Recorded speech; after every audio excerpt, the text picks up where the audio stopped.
നിനക്ക് വേണമെങ്കിൽ ഞാൻ എന്റെ കിണർ കെട്ടി തന്ന പ്രശ്നം തീരുമെന്ന്. അപ്പൊ നിങ്ങൾ കാശ് മേടിച്ചിട്ടല്ലേ നീ എന്നെ എന്തൊലത്താനാടാ ചീള് ചെക്ക എന്നൊരു ചോദ്യം. ഞാൻ പറഞ്ഞല്ലോ, ഞാൻ നിന്നെ വീട്ടിലിരുത്തും എന്നുള്ളത് എന്റെ നിലപാടാണെങ്കിൽ ഞാൻ നിന്നെ വീട്ടിലിരുത്തുക തന്നെ ചെയ്യും. അതിനകത്ത് നിനക്കൊരു സംശയവും വേണ്ട. നിങ്ങൾ ലോഗോ ടൈപ്പായതുകൊണ്ടാണ് നിങ്ങൾ കളക്ടറോട് നിങ്ങൾ മാപ്പ് അപേക്ഷിച്ചത്. സോറി സാർ, മാപ്പാക്കണം. എന്തൊക്കെയുണ്ടെങ്കിൽ എക്സിബിറ്റ് P10 ഞാൻ പ്രൊഡ്യൂസ് ചെയ്തേക്കണം, നിങ്ങൾ കൊടുത്തേക്കണം മാപ്പാണ്. മുന്നിരുന്ന ഉദ്യോഗസ്ഥന് വന്ന ചെറിയൊരു കൈപ്പയമാണ് സാർ, മാപ്പാക്കണം. ഒരു കുഴപ്പമില്ല, അത് അങ്ങോട്ടും പോയാൽ മതി. കേരളത്തിന്റെ പരമോന്നത കോടതിയായ ഹൈക്കോടതിയുടെ ഉത്തരവ് 5 വർഷമായിട്ട് ഇവർക്ക് നടപ്പാക്കാൻ പറ്റിയില്ലെങ്കിൽ പിന്നെ ഇവരെ എക്സിക്യൂട്ടീവ് ചെയ്യുന്നത് എന്തുന്നാണെന്ന് എനിക്കൊന്ന് പറഞ്ഞു തരണം. എനിക്ക് അറിയണം. അറിയാൻ വേണ്ടിയിട്ടാണ് ഞാൻ 7ഓളം പ്രതികളെ ചേർത്തുകൊണ്ട് ഞാൻ വിജിലൻസ് കോടതിയിലും പെറ്റീഷൻ ഫയൽ ചെയ്തിട്ടുള്ളത്. തഹസിൽദാറുടെ ഓഫീസിലും ഫയൽ മുക്കി സൂചിപ്പിക്കലാണ് ഇവരുടെ സ്ഥിരം പരിപാടി. ഫയൽ കാണാനില്ല സാർ, സാമ്പത്തിക ലാഭം കിട്ടുമ്പോഴുള്ള ഫയൽ കാണാതാവണത്. നമസ്കാരം, ഞാൻ ബോസ്കോ കളമശ്ശേരി. ഞാൻ കഴിഞ്ഞ ദിവസം ഞാൻ മൂവാറ്റുപുഴ വിജിലൻസ് കോടതി പോകുന്ന കാര്യങ്ങളൊക്കെ ഞാൻ പറഞ്ഞിരുന്നു. എങ്ങനെയാണ് ഫയൽ ചെയ്യേണ്ട കാര്യങ്ങളൊക്കെ ഞാൻ പോയിന്റ് ഔട്ട് ചെയ്ത് ഞാൻ പരാമർശിക്കുകയൊക്കെ ചെയ്തു. ഞാൻ അതിന്റെ അടിസ്ഥാനത്തിൽ ഞാൻ മൂവാറ്റുപുഴ വിജിലൻസ് കോടതിയിൽ ഞാൻ ഫയൽ ചെയ്യാൻ ചെന്നപ്പോൾ അവിടെ ജഡ്ജിയില്ല. ഞാൻ കോട്ടയം വിജിലൻസ് കോടതിക്ക് ഞാൻ പെറ്റീഷൻ ഡ്രാഫ്റ്റ് ചെയ്തു. സോഫ്റ്റ് കോപ്പി ഞാൻ ഫയൽ ചെയ്തു. GP ഒരു കോപ്പി കൊടുക്കണം, APP ഒരു കോപ്പി കൊടുക്കാനുണ്ടായി.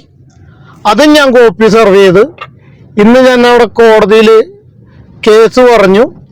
കേസ് പറഞ്ഞു കഴിഞ്ഞപ്പോൾ എനിക്കിന്ന് ഡേറ്റ് തന്നിട്ടുണ്ട്. 23/7/2022 ഓപ്പൺ കോർട്ടിൽ വിശദമായ വാദം കേൾക്കും. എന്തായാലും കേൾക്കട്ടെ. 5 വർഷമായിട്ട് കേരള ഹൈക്കോടതിയുടെ ഉത്തരവ് നടപ്പാക്കാൻ എക്സിക്യൂട്ടീവ് ചെയ്യാൻ ഉദ്യോഗസ്ഥന് പറ്റത്തില്ലെങ്കിൽ പിന്നെ ആരുടെ ഉത്തരവാണ് കേൾക്കേണ്ടത്?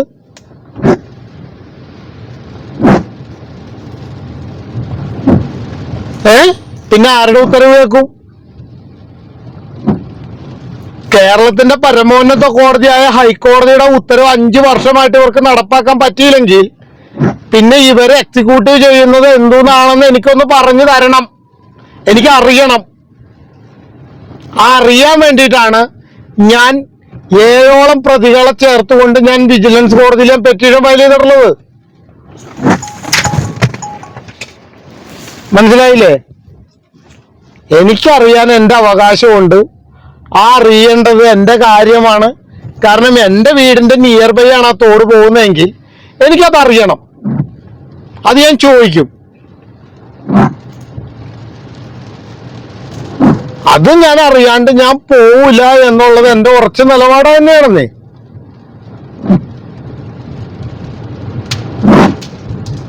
എത്ര കൊല്ലമായി? 5 വർഷം. 2016 ഞാൻ ആദ്യത്തെ പരാതി കൊടുക്കുന്നത്. ഫയൽ മുക്കലാണ് ഇവരുടെ സ്ഥിരം പരിപാടി. കളമശ്ശേരി മുനിസിപ്പാലിറ്റിയിലെ ഉദ്യോഗസ്ഥരുടെ തഹസിൽദാറുടെ ഓഫീസിലും ഫയൽ മുക്കി സൂചിപ്പിക്കലാണ് ഇവരുടെ സ്ഥിരം പരിപാടി. ഫയൽ കാണാനില്ല സാർ, സാമ്പത്തിക ലാഭം കിട്ടുമ്പോഴുള്ള ഫയൽ കാണാതാവണത് അല്ലേ? അല്ലാതെ ആ പുണ്യം കിട്ടാൻ വേണ്ടിയിട്ട് ഫയൽ മുക്കിയതൊന്നും അല്ലല്ലോ. അതോ 2018 പ്രളയത്തില് വെള്ളം കയറിയപ്പോ അതിന്റെ ഒപ്പം ഒലിച്ചു പോയോ? സാറെ, കട്ടിട്ട് ഞാൻ കള്ളനല്ല എന്ന് പറയരുത്. നിങ്ങൾ ലോഗോ ടൈപ്പായതുകൊണ്ടാണ് നിങ്ങൾ കളക്ടറോട് നിങ്ങൾ മാപ്പ് അപേക്ഷിച്ചത്. സോറി സാർ, മാപ്പാക്കണം. എന്തൊക്കെയുണ്ടെങ്കിൽ എക്സിബിറ്റ് P10 ഞാൻ പ്രൊഡ്യൂസ് ചെയ്തേക്കണം, നിങ്ങൾ കൊടുത്തേക്കണം മാപ്പാണ്. മുന്നിരുന്ന ഉദ്യോഗസ്ഥന് വന്ന ചെറിയൊരു കൈപ്പയമാണ് സാർ, മാപ്പാക്കണം. ഒരു കുഴപ്പമില്ല, അത് അങ്ങോട്ടും പോയാൽ മതി. കളക്ടർ അത് മാപ്പ് കൊടുക്കുമെന്ന് എനിക്ക് തോന്നിയത് കൊണ്ടാണ് എന്റെ നല്ല സമയത്തിന് കളക്ടർ അതിനകത്ത് വ്യാജരേഖ ഉണ്ടാക്കിയത്. 420 പ്രകാരം ക്രിമിനൽ ഒഫൻസ് ആണ്. മജിസ്ട്രേറ്റ് കൂടിയായ, നിയമം അറിയാവുന്ന മജിസ്ട്രേറ്റ് കൂടിയായ കളക്ടർ ഒരു കാരണവശാലും സെക്ഷൻ മാറിപ്പോകാൻ പാടുണ്ടോ? സർവേ നമ്പർ മാറിപ്പോകാൻ പാടുണ്ടോ? കേസ് നമ്പർ മാറിപ്പോകാവോ? പറ്റത്തില്ല. അപ്പൊ അത് ഗുരുതരമായ വീഴ്ച തന്നെയാണ്. അതുകൊണ്ട് തന്നെയാണ് ഞാൻ കളക്ടർ 1-ാം പ്രതിയാക്കി വെച്ചത്. 2-ാം പ്രതി തഹസിൽദാറാണ്. തഹസിൽദാർ ചെയ്ത പ്രവൃത്തി ഫയല് പൂഴ്ത്തി എന്ന് മാത്രമല്ല, പരാതിക്ക് നടപടി എടുത്തില്ല എന്നുള്ളതും ഗുരുതരമായ ചട്ടലംഘനമാണ്. നിങ്ങളുടെ പുറത്ത് വരാനുള്ളത് കൊലപാതക കുറ്റം തന്നെയാണ്. എന്റെ നാട്ടില് വെള്ളം കയറിയപ്പോ ഏറ്റവും കൂടുതൽ ദുരിതം അനുഭവിച്ച എന്റെ വാർഡിലാണ്.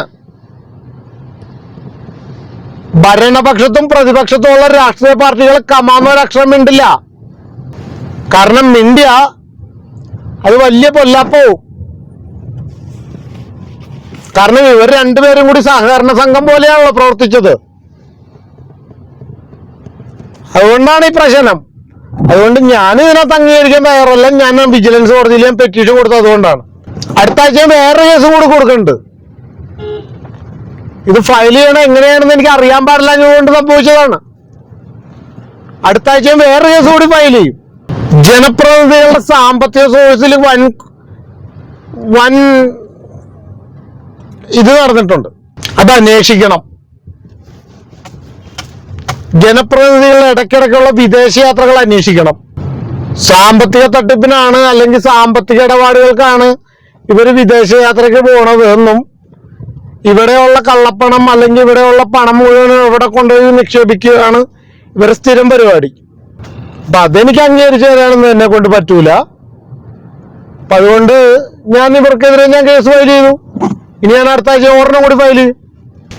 ആദ്യം കയറാൻ മാത്രമല്ലേ ബുദ്ധിമുട്ടുള്ളൂ. ആ കയറിയതുകൊണ്ടാണ് ഞാൻ ഇത്രയും താമസം എടുത്തത്. ഇനി ഞാൻ കാണിച്ചു തരാം.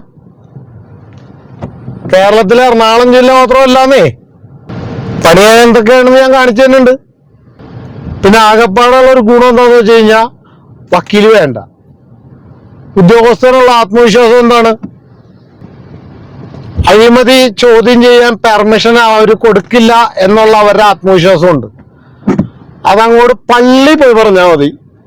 എനിക്ക് പെർമിഷൻ തന്നില്ലെങ്കിൽ ആ പെർമിഷൻ തരാത്ത ഉദ്യോഗസ്ഥന്റെ പേരിലും കൂടി ഞാൻ വേറെ കേസ് ഞാൻ ഉണ്ടാക്കും. അയാൾ നടത്തിയ അഴിമതികളുടെ പുറകെ ഞാൻ പോകും. എന്നിട്ട് ഞാൻ അയാൾക്കെതിരെ ഞാൻ അടുത്ത കേസ് കൊടുക്കും. അതാണ് എന്റെ തീരുമാനം. അനുമതി വേണമെന്നൊന്നും കോടതി ഇതുവരെ പറഞ്ഞിട്ടില്ല. പറഞ്ഞാൽ എനിക്ക് തരണം. അതുകൊണ്ടാണ് ഞാനത് പറഞ്ഞത്. എനിക്കത് തന്നില്ലെങ്കിൽ നിങ്ങളെ ഞാൻ നിങ്ങൾ നടത്തിയിട്ടുള്ള ഒരു അഴിമതി ഞാനത് എടുത്തു പൊക്കി കൊണ്ടു നോക്കും. കാരണേ ഒരു ഉദ്യോഗസ്ഥൻ അവന്റെ ജോലി ആത്മാർത്ഥമായിട്ട് ചെയ്തിരുന്നെങ്കിൽ ഒരാളുടെ ജീവൻ നഷ്ടപ്പെടില്ലായിരുന്നു. 387ഓളം വീടുകളിലാണ് വെള്ളം കയറിയത്.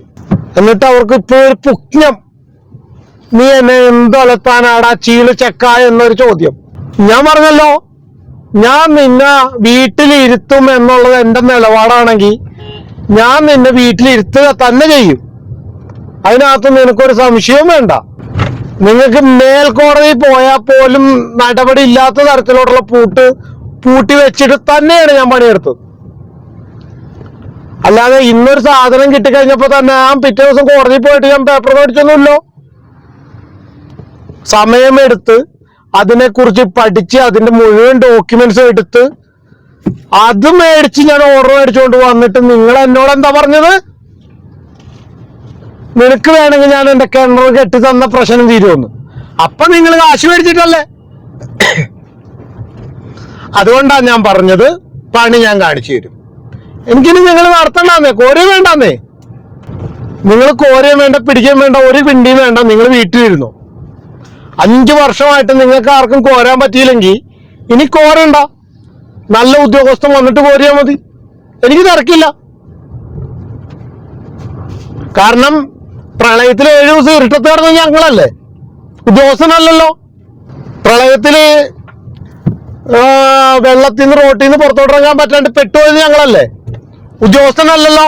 ഹൈക്കോടതി ജീവനക്കാരനാണ് എന്നുള്ള അഹങ്കാരം വെച്ചോണ്ട് എന്റെ അടുത്തോട്ട് കൊണ ഇറക്കരുത്. ആ കൊണ ഇറക്കിയത് കൊണ്ടാണ് ഞാനത് പറഞ്ഞത്.